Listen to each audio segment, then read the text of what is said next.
dan calon tamu Allah insya Allah. Tadi sudah sama-sama kita dengarkan nasihat dari Buya Erwin, bagaimana beliau sangat mendukung kita supaya kita sampai ke Baitullah. Jadi tinggal kita saja lagi membuka hati kita, walaupun kata beliau tadi hanya mendaftar 100.000 atau 50.000, itu ibu bapak sudah membuka takdir Allah akan sampai ke Baitullah.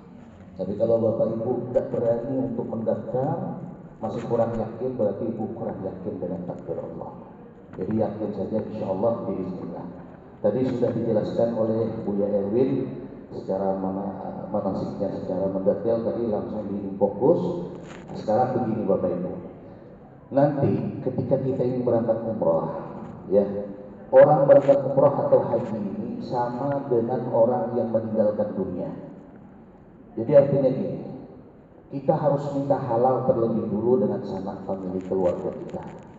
Kenapa? Karena maaf, ketika kita di pesawat, ibaratnya itu kalau kita naik mobil, kalau macet itu bisa diparkir di pinggir jalan. Naik speedboat kalau macet bisa dijangkar di pinggir laut.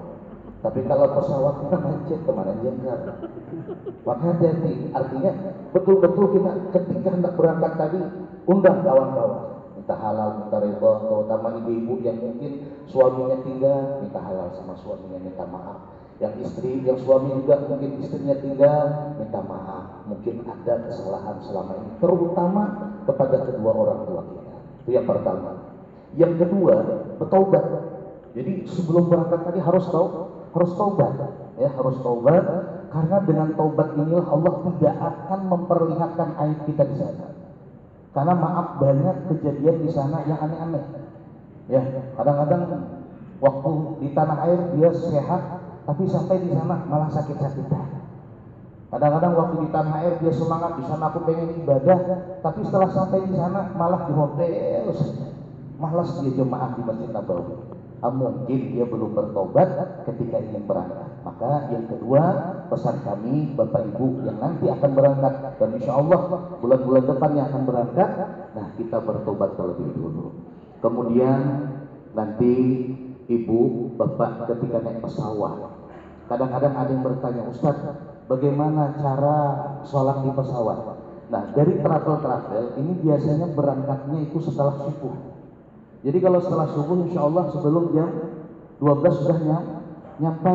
Kalau misalnya jam 6, 7, 8, 9, 10, 11, 12, 1, 2, 3. Kadang-kadang sampai di Madinah itu sudah masih bisa kita sholat zuhur, belum qadhaan lagi.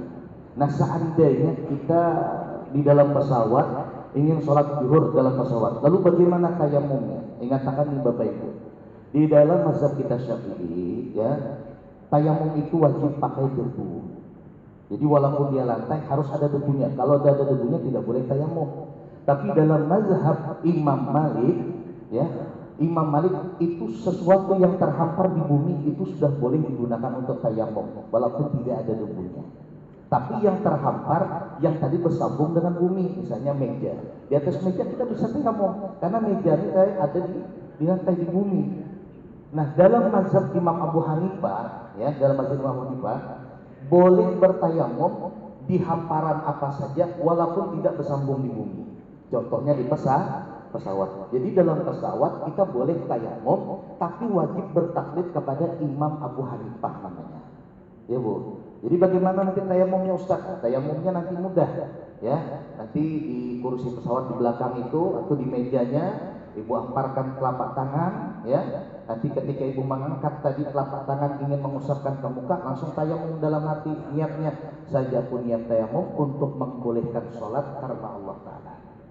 Sudah, nanti baru dua tangan. Jadi anggota tayamum itu hanya dua, muka dan telapak tangan. Nah, kalau kita mengikut mazhab kita Imam Syafi'i, maka mau tidak mau harus pakai debu. Ya.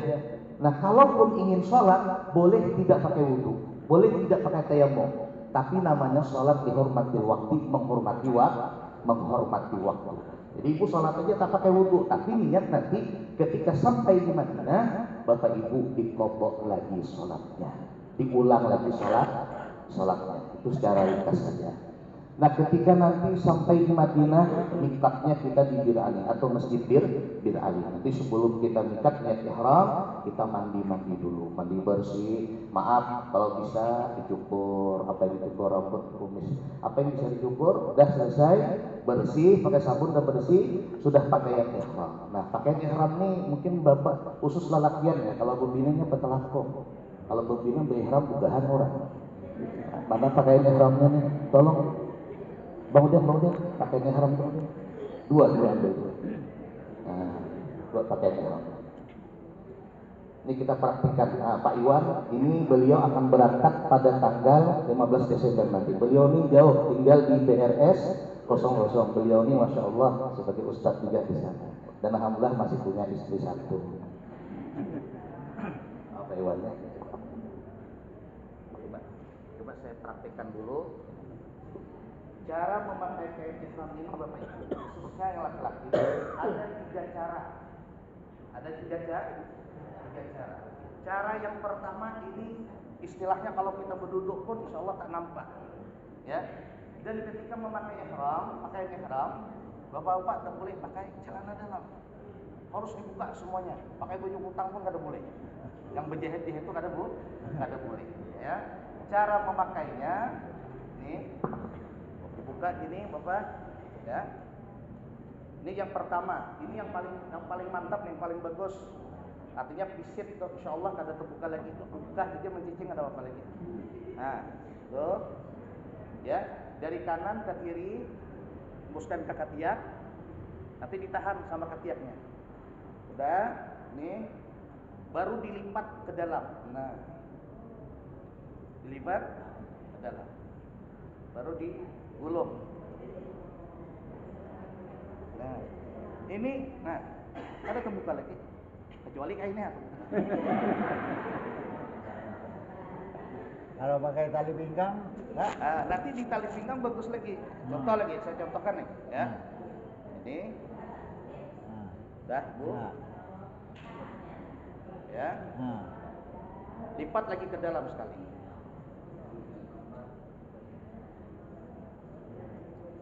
Nah, udah. Ini piset nih Pak. Nah, itu ini pun dia tidak nampak lagi kalau berduduk minum air jam-jam ini tak nampak lagi. Ini cara yang pertama ya.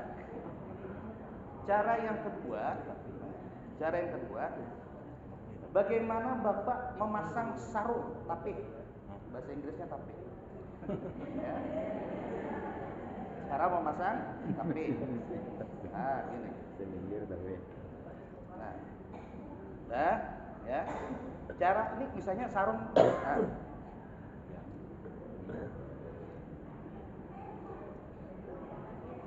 Cara kedua, dan ini pun insya Allah aman, cuma agak nol sedikit. Tapi jangan keluar kain. Ya, itu cara yang kedua. Cara yang ketiga sama tadi, cuma agak beda sedikit. Yang kedua, yang ketiga sama yang kedua, cuma agak beda sedikit. Nih, ya. Langsung saja.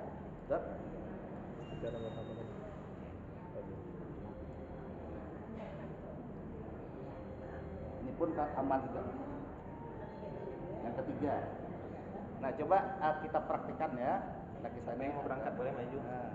Pak Iwan praktek ya, tolong. Cara yang pertama tadi Pak Iwan. Di belakang saja. Nah, ya. Diginikan dulu. Kakinya direnggangkan gini Pak. Ya, ini dipepet ketiak. Nah, pepet ketiak. Ya. Ini lipat ke dalam. Nah, gini. Masuk digulung. Digulung ya, gulung biasanya. Nah. Coba Pak Iwan duduk. Nah, aman ya.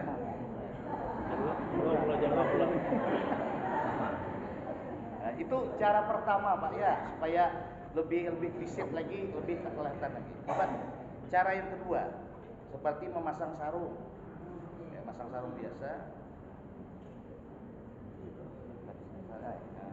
Nah, sarung Pak Ibu. Nah, langsung ya. Langsung dilipat. Nah. Kalau Bapak masih kurang yakin boleh dikasih pinggang ya. Pinggang. Nah, kasih ikat pinggang. Jadi cara yang kedua, aman insyaallah. Tak nampak kan, Bu? Cara yang ketiga lagi. Nah, cara yang ketiga, Pak Iwan, sama tulisannya. Ya.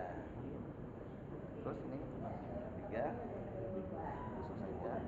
Agak direnggangkan kakinya, dia gagak kakinya. Kalau perlu lipat lagi. Nah.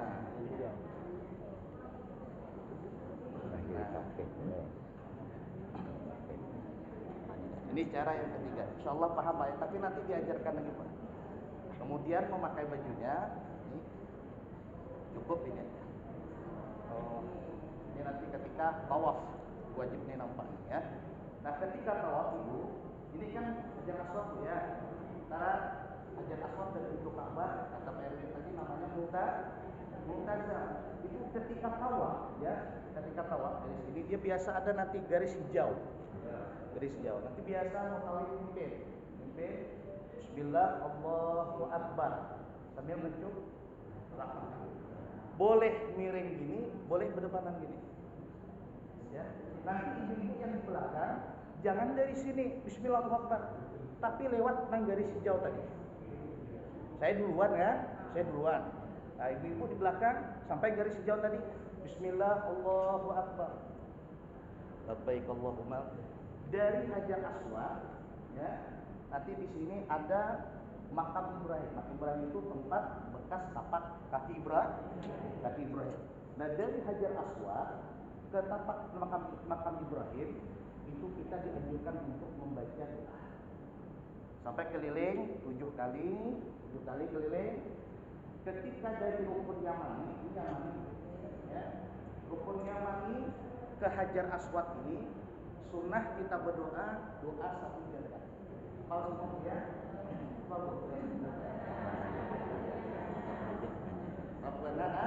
Rabbana atina fid dunya hasanah wa fil akhirati hasanah wa qina adzabannar. Nanti dari sini pas di garis hijau lagi Bismillah Allahu Akbar. Cuk lagi, keliling lagi. Baik Allah subhanahu. Sampai di juga sampai di juga. Nah, setelah tawaf, ibu melanjutkan rukun yang ketiga, namanya sa'i. Sa'i tadi dari Safa ke Marwah. Nanti ketika sampai ada lampu hijau, itu kita agak berlari-lari kecil, khususnya laki-laki. Ya, balik kecil. Inna Safa wal Marwata min syairillah. Nanti ada ibu buku panduannya. Pokoknya nanti insya Allah dibimbing semuanya.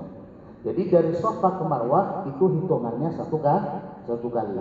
Dari Marwah ke Safa hitungannya dua kali. Jadi Safa Marwah 7 kali, berarti sampai nanti ke Marwah. Nah, ketika sampai ke Marwah, rukun yang terakhir adalah tahallul. Tahallul ini minimal 3 helai rambut yang dipotong. Yang afdalnya digundul. Yang afdal khusus lelakian ibu. Nah, jadi kalau ibu jangan boleh begundul. Nah, lelakian aja, kalau yang afdalnya tetap begundul. Selesai tahallul berarti semuanya sudah dibolehkan. Kalau dia bawa bini, ya boleh tadi ngapain kata tahu juga. Ya, jadi dari mulai ihram tadi kan artinya kita niat berumrah, labbaik Allahumma umratan, labbaik Allahumma umratan wa ahramtu biha, atau nawaitul umrah wa ahramtu biha lillahi ta'ala. Ya, dari semenjak niat ihram sampai nanti tahallul, ibu udah boleh tadi cukur apa-apa, pakai wangi-wangian kada boleh juga, pakai pakaian yang berjahit kada boleh juga. Nah, nanti setelah tahallul bebas sudah. Artinya selesai ibu sudah umrah pertama. Nah, insya Allah Bu, kalau ibadah umrah ini paling nyaman sudah, karena kita dibimbing terus. Nanti dari travel kita banyak mutawifnya nanti, ya, bukan hanya ulun yang jadi mutawif, nanti yang dari Pekanbaru ada juga, yang dari Madinah, Mekah ada juga nanti. Ya Bu ya, yang penting Ibu jaga kesehatan. Bapak juga jaga kesehatan, baik yang berangkat 15 Desember ini atau nanti yang bulan Maret insya Allah. Ya Bu ya. Nah, jadi tadi secara mendetail sudah dijelaskan oleh pimpinan kita, teman saya sekedar menyambung aja lagi. Ya, yang jelas nanti Ibu ketika melihat Ka'bah, kalau tidak hafal doanya, kan doanya ada Allahumma rabb hadzal bait rabb hadzal bait zid tashrifan wa ta'ziman wa takriman wa mahabbatan. Kalau ibu tidak hafal, dalam hati aja, ya Allah, berilah kemuliaan kepada ini Baitullah ya Allah. Nanti biasanya Bu, ketika kita masuk Masjidil Haram, itu biasanya hampir semuanya nangis pertama melihat Ka'bah. Ini belum asli lagi Bu, ini masih KW lagi. Kalau yang asli ini mungkin 3 kali, 6 kali inilah besar. Ya. Dan nanti ibu ketika mencium Hajar Aswad, nah, jangan sampai tadi berdesak-desakan, apalagi sampai mendorong orang. Cukup dengan isyarat pun itu sudah sama pahalanya. Sudah sama-sama. Kecuali nanti biasa agak tengah malam, itu agak sepi, ibu boleh mencium Hajar Aswad. Jadi Bapak Ibu, mungkin ada yang ingin ditanyakan sekitar masalah umrah. Ya Bu, tadi kata Pak Erwin, kita berangkat insya Allah tanggal 15 Desember, Tembilahan, Pekanbaru, Medan, langsung ke Madinah. Ya. Nah, cuman saya ingatkan ibu-ibu jemaah yang Desember ini dari Tembilahan ke Pekanbaru nanti kita pakai biaya sendiri. Ya, kita nanti insya Allah charter bis atau charter travel mobil. Nah, dari Pekanbaru nanti subuhnya itu di bandara itu semua travel yang menanggung sampai nanti kita pulang ke Indonesia lagi ke Pekanbaru. Nah, jadi ibu cukup membawa duit untuk oleh-oleh aja lagi.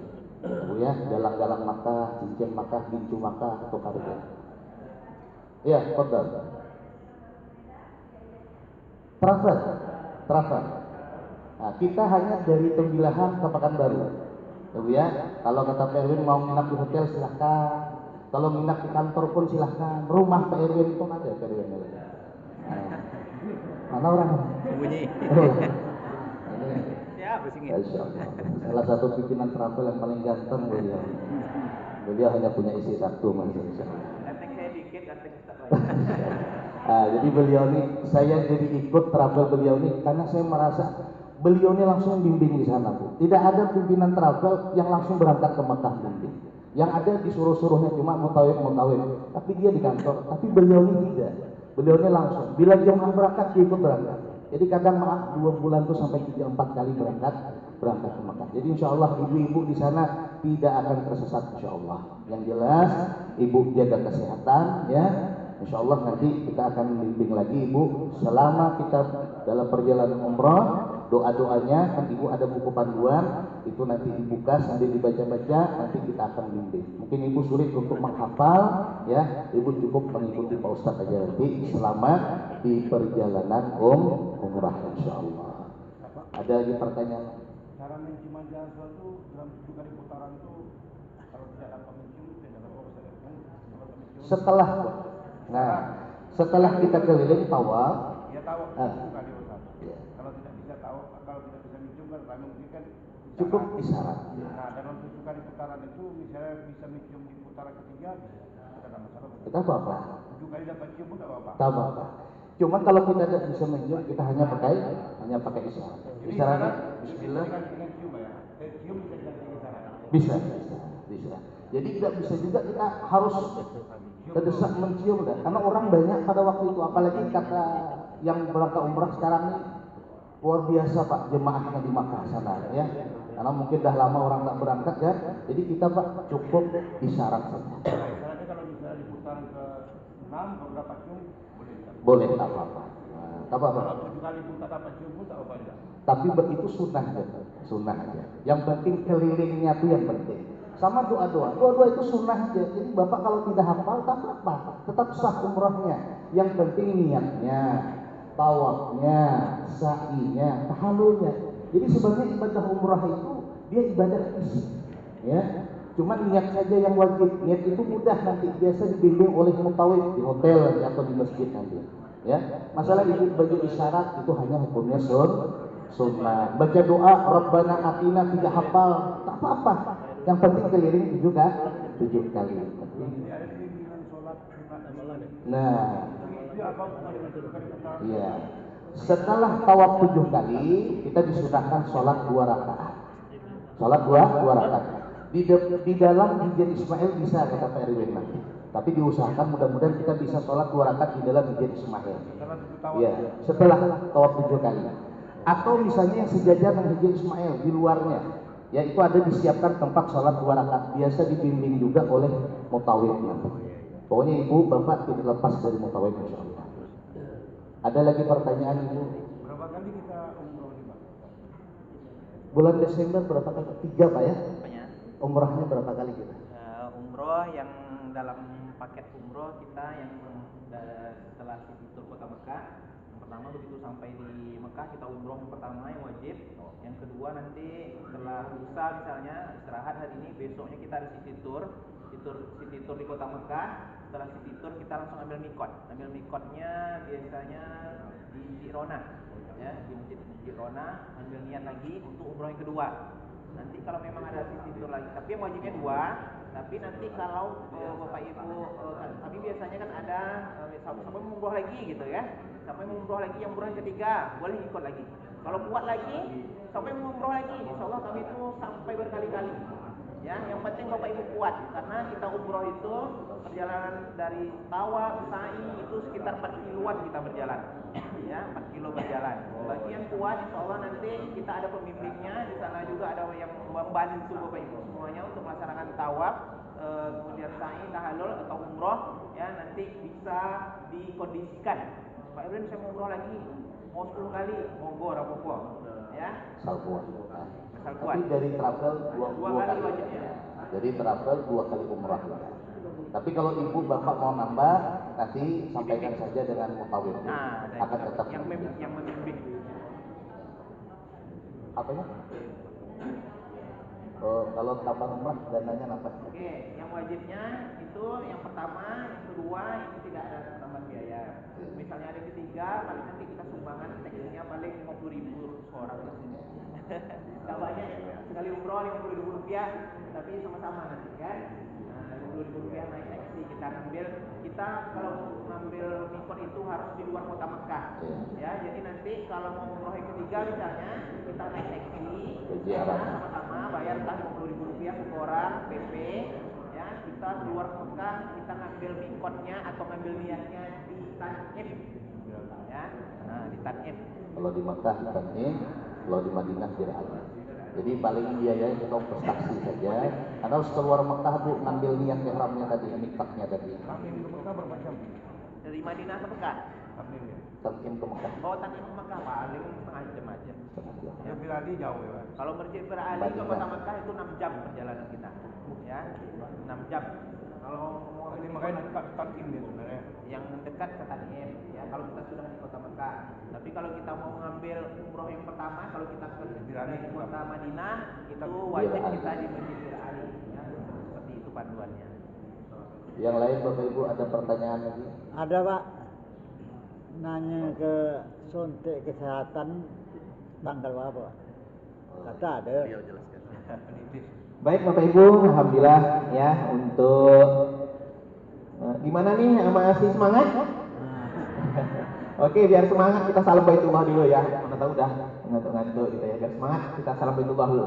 Salam Baitullah, Allahu Akbar. Ya, harus semangat, kita mau ke Baitullah harus semangat.